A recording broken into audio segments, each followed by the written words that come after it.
La entrevista del Telematutino 11, gente importante, a tratar temas importantes. Comenzamos el lunes con el tema de la economía. Nos acompaña el licenciado Miguel Collado Di Franco, él es vicepresidente ejecutivo del Centro Regional para las Estrategias Económicas Sostenibles.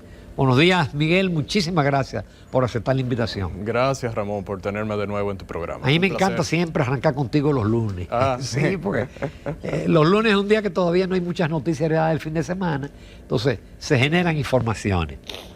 Miguel, normalmente el tipo de cambio hace 20 años aquí en República Dominicana se deprecia entre 3 y 4 y pico %. Y lo hace de manera paulatina, inclusive las autoridades estiman una tasa de promedio, una tasa al final. Pero en este año hemos visto altibajos en el tipo de cambio. Estoy hablando de memoria, recuerdo que en marzo llegó a 63.40, luego en abril se desploma por unas resoluciones dirigida al sector financiero, luego volvió a subir y en octubre llegó a 64.60 y ahora de nuevo está en desplome y cerró el 20 a 62.93. ¿A qué tú atribuyes esa, vamos a decir, inestabilidad del tipo de cambio? Yo siempre lo busco en la parte monetaria, ahí hay que irse siempre, y las intervenciones de las autoridades monetarias. Entonces,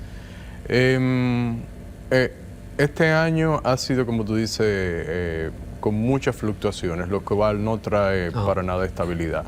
Entonces, cuando tú revisas las estadísticas precisamente monetarias de los últimos, ahora de septiembre, las últimas disponibles, siempre hay un atraso de unas 2 semanas, más o menos tú dices, ¿y dónde está la explicación en esta ocasión? No lo ves, la liquidez sigue alta, sí, la ha mantenido alta, y no aumentó súbitamente. ¿Qué te quiere decir eso? Que, bueno, no te explica por ese lado que haya una reducción una apreciación del tipo de cambio. ¿Ves los ahorros en moneda extranjera? Siguen aumentando. sí. ¿Ha habido una reducción en el crédito? No, está aumentando el crédito, sigue incrementándose. Entonces, los agregados monetarios no te lo explican. ¿Ha habido una diferencia, una reducción abrupta o digamos que un cambio abrupto en la tasa de interés en pesos con relación a la tasa en dólar? Tampoco lo ha visto. Entonces, ¿qué uno vio simple y llanamente hasta ahora? En 4 días, 3 días laborables más o menos, una disminución en las reservas internacionales de $200 millones. Entonces uno dice, bueno, déjame esperar un poco más, unos cuantos días más, a ver cómo el próximo dato, cómo se comportó esto.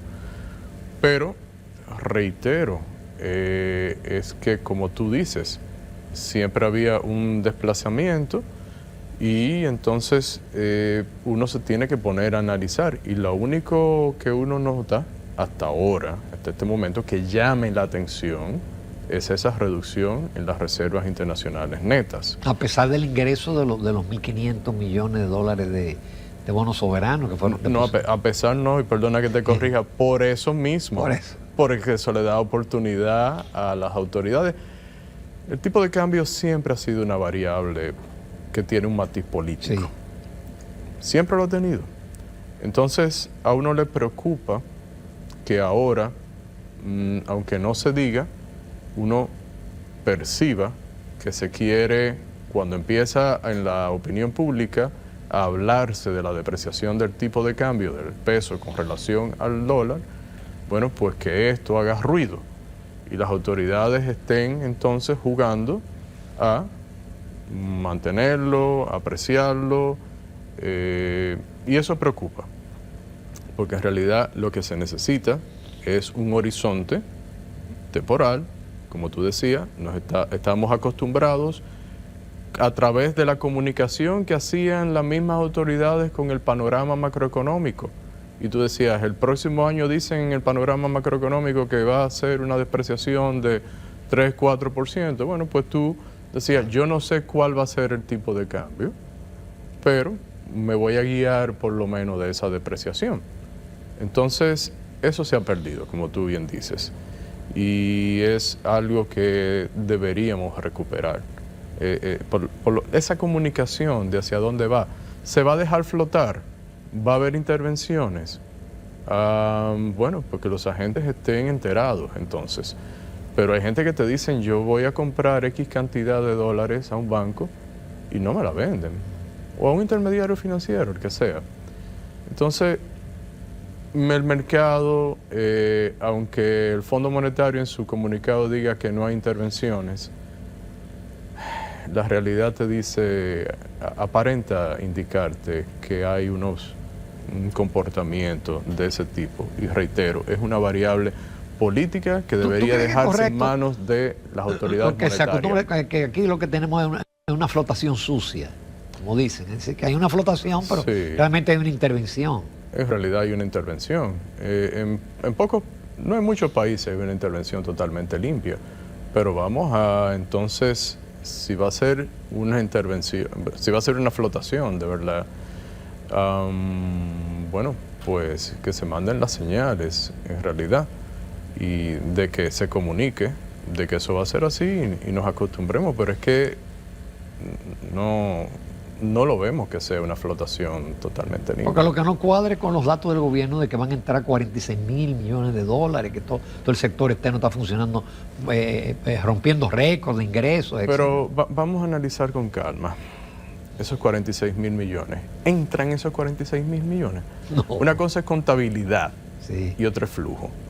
Por ejemplo, el informe del Fondo Monetario tiene una medio verdad por ser considerado, y es la cuenta corriente se va a cubrir con los fondos de la inversión extranjera directa. Eso es contabilidad. Eso es la cantidad que sea, los 4.800 millones, lo que sea. Hay una parte primero que en algunos momentos ha llegado hasta el 50% de la cantidad de inversión extranjera directa, que es la reinversión. Sí. Eso no es flujo. Eso no es flujo. Y hay otra parte... Y esa parte no la informan. ¿Cuánto es la inversión? Bueno, se puede saber. Se puede saber. Se puede saber, sí. La CEPAL lo publica.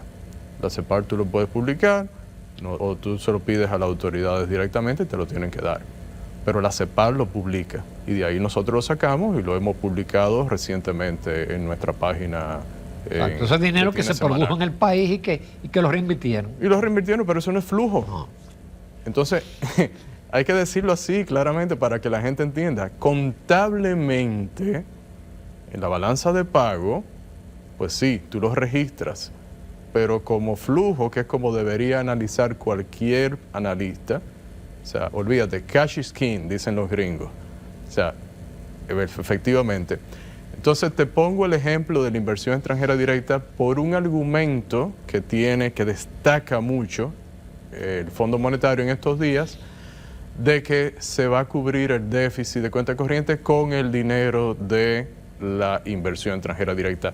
No, y el resto no necesariamente tampoco es flujo, pueden ser acciones que yo te pago a través de un instrumento.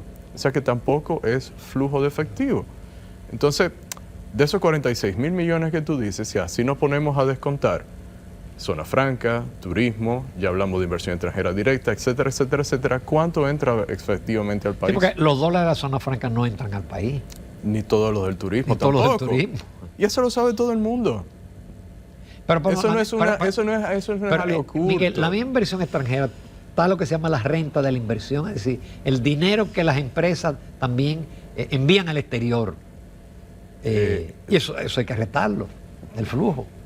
Por supuesto, sí, claro. O sea, si pagan, tú dices, bueno, si yo tengo unos dividendos que pago o remito a mi casa matriz. Exacto.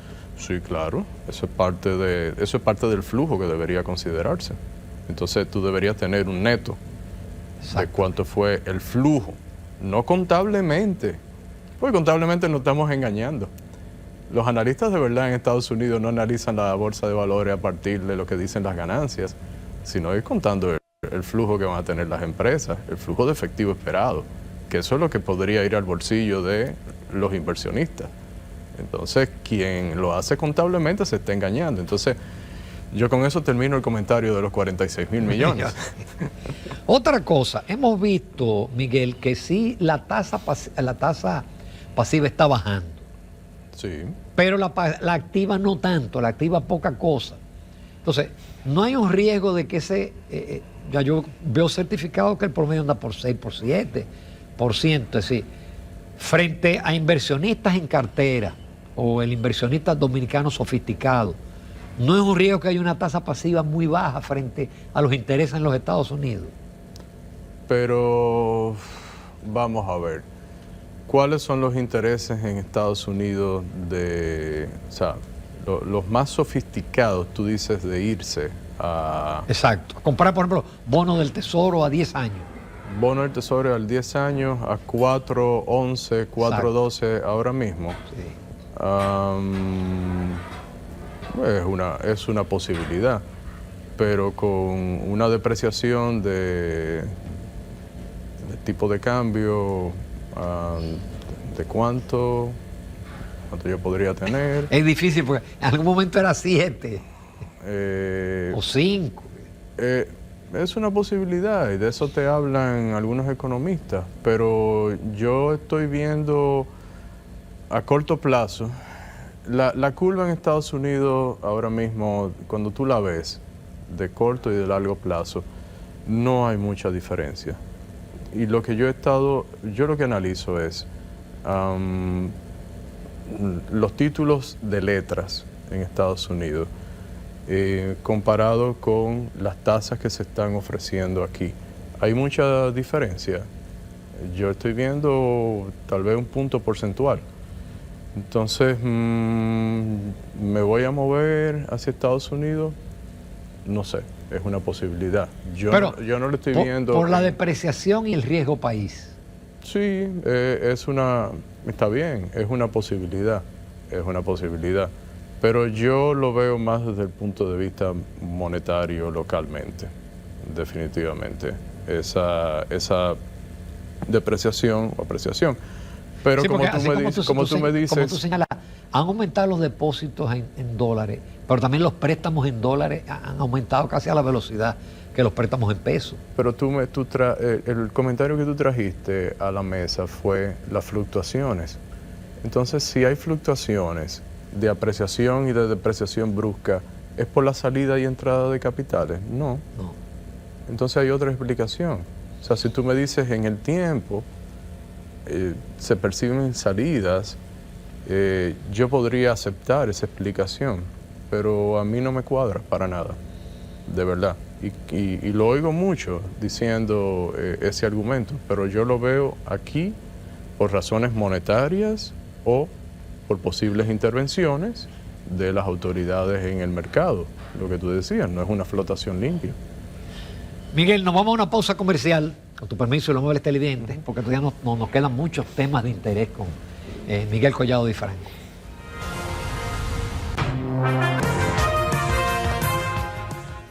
Continuamos con el licenciado Miguel Collado Di Franco, quien es un economista de fuste, de mucha preparación, pero es a su vez vicepresidente ejecutivo del Centro Regional de Estrategias Económicas Sostenibles. Se está hablando de nuevo, o por lo menos el ministro de Hacienda está hablando de nuevo, en 2 ocasiones ha hablado de la posibilidad de reforma, de una reforma que no afecte a los sectores de más bajos ingresos, pero no se define, simplemente se expresa, ¿no? Y los agentes económicos lo que tienen es la experiencia de una fallida reforma fiscal. ¿Ustedes creen que realmente hay las condiciones para una reforma como se quiere, integral, no algo que toque algunas figuras impositivas? Yo siempre te voy a dar la misma respuesta, depende de cómo tú hagas esa reforma, de cómo tú la diseñes. Pues siempre hay la oportunidad si tú haces una buena reforma. Ahora, si te vas a ir a una reforma típica de mera aritmética tributaria, de que si yo tengo una base X y yo entonces aumento la tasa, voy a tener X de recaudaciones, si yo creo nuevos impuestos, voy a tener X recaudaciones, entonces no pensando en el individuo, no pensando en el ciudadano, los hogares y las empresas cómo van a reaccionar. Entonces ya esa es otra historia.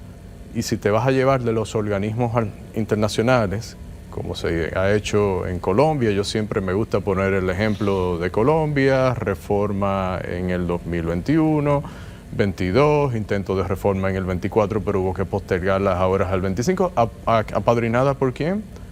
Por el Fondo Monetario Internacional, que estuvo aquí el año pasado, incluso hizo un paper, algo que yo no había visto, así,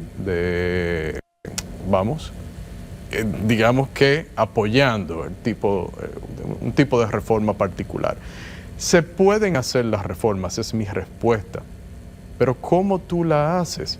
¿Tú quieres cortar los árboles para cosechar en este cortito plazo que te queda hasta el 28 o tú quieres cosechar pero permitiendo que crezcan más árboles para tú mantener la cosecha? Ese sería el tipo de reforma correcta. En estos días, y perdona que mencione tanto al Fondo Monetario, pero es que, bueno, ha estado muy de moda, no es santo de nuestra devoción, pero en estos días se publicó un informe sobre la efectividad de las recaudaciones del ITEVIS en República Dominicana, del IVA. El Fondo Monetario no tenía que hacer ese informe, porque eso lo hace la CEPAL todos los años. En el informe de la CEPAL de este año que nosotros publicamos, recientemente hicimos un análisis, tú tienes el informe de estadísticas tributarias que publica.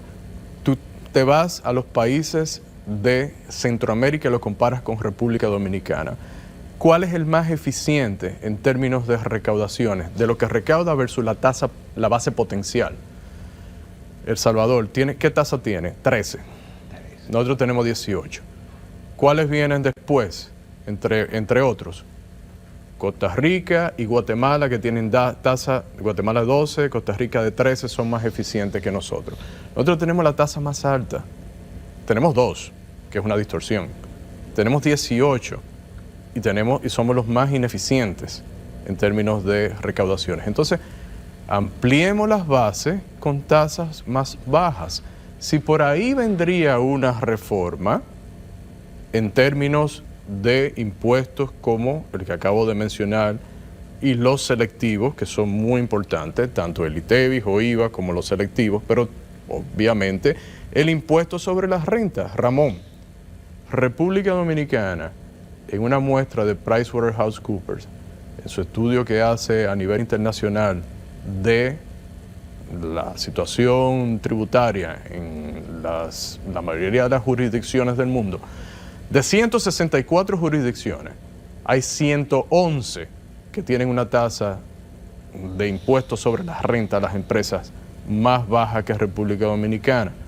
Hay el 68% tiene tasa más baja. Entonces, ¿la vamos a bajar? Estaríamos totalmente de acuerdo. Ampliamos la base. Esa es la lógica. Si eso se hace y se comunica bien, pues yo entiendo que no habría problema. Ahora, ¿qué tipo de reforma se pensaría hacer? Entonces, el problema es, y esto yo lo he resaltado mucho, que desde el año pasado, y esto no se incluye en lo que está sucediendo con el crecimiento de la economía, estamos en un régimen de incertidumbre que viene desde después de las elecciones o inmediatamente las elecciones de mayo del año pasado. El principal tema se convirtió en República Dominicana: ¿va a haber una reforma tributaria o no? Se introdujo en el Congreso. Se dijo que no va a volver otra.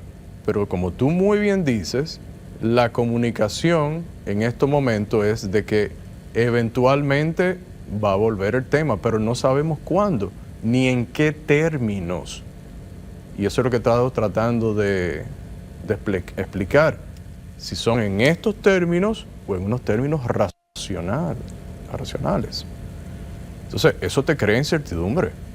Obviamente, hay agentes económicos que tienen la necesidad de postergar, si no lo pueden hacer a través de cómo tratan de hacerlo la mayoría de las inversiones importantes en el país, tener un régimen que te permita exenciones, exoneraciones, desgravar parte de tu carga tributaria. Las inversiones grandes van a venir a zona franca mientras sigamos así, y es totalmente normal. Entonces, mientras tengamos un régimen, el régimen llamado normal tributario, como el que tenemos, de altas distorsiones en muchas diferentes figuras impositivas, en complejidad para tú poder cumplir mensualmente con los requisitos de la legislación, pero también complejo para fiscalizarlo. Ojo con eso. Entonces se habla de que vamos a fiscalizar y por ahí vamos a tener más dinero, pero usted tiene un sistema tributario muy complejo. Tiene anticipos, 12.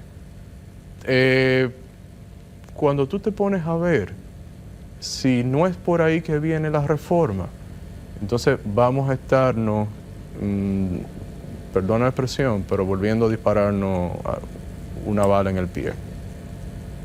Subirá un año, pero después volverá, como ha pasado con las anteriores. Correcto. Como el caso de Colombia recientemente. Pero estaremos hablando de reforma pronto, de nuevo. Pero está también, Miguel, el caso que se cuestiona al gobierno por el gasto corriente, de que tiene un déficit corriente, de que ha aumentado demasiado la nómina, las pensiones, los subsidios, etcétera. Sí. Entonces, esa parte, ¿qué garantía hay que no se incremente si hay más recaudaciones? Cuando uno escucha, uno trata de analizar el discurso. Si se hiciera un incremento, se tratara de hacer un incremento en las recaudaciones impositivas, es lo que tú dices. Si el gasto, lo que pretende hacerse es aumentar el gasto, entonces no va a haber una consolidación fiscal. Y lo importante aquí es una consolidación fiscal, que se entienda ir reduciendo el déficit y las necesidades de endeudamiento. No ver las necesidades, o más bien, no ver el stock de deuda como porcentaje del Producto Interno Bruto. No, la deuda no se paga con esa, es una relación estadística que te permite hacer comparaciones con otros países, tal vez con el tiempo.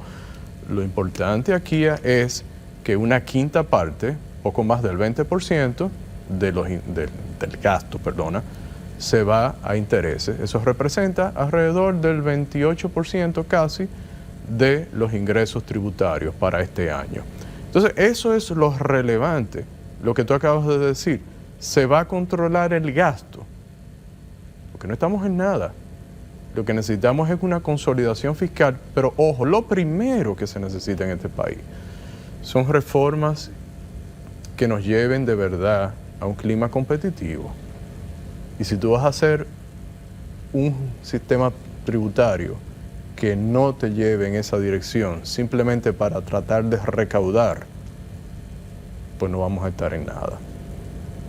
La madre de todas las reformas, yo no me cansaré de decirlo, como fue en los 90, la madre de todas las reformas fue la apertura comercial, el arancel. La madre de todas las reformas ahora, para términos de competitividad, sería tener un sistema tributario verdaderamente simple, de tasas más bajas, menos complejo.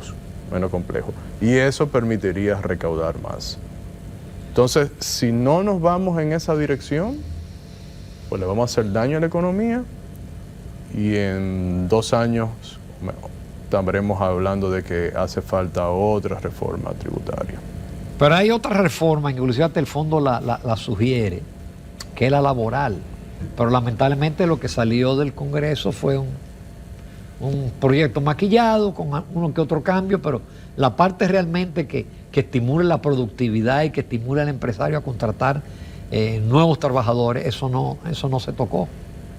No, claro que no. Entonces, se habla de una meta 2036. Eso es muy ambicioso, pero muy ambicioso. Y ahí no entendemos cómo es que se dice que ya dentro de 2 años volveremos al 5% de crecimiento, con una economía que ha necesitado las intervenciones monetarias que son parte del mismo ciclo del tipo que afecta al tipo de cambio.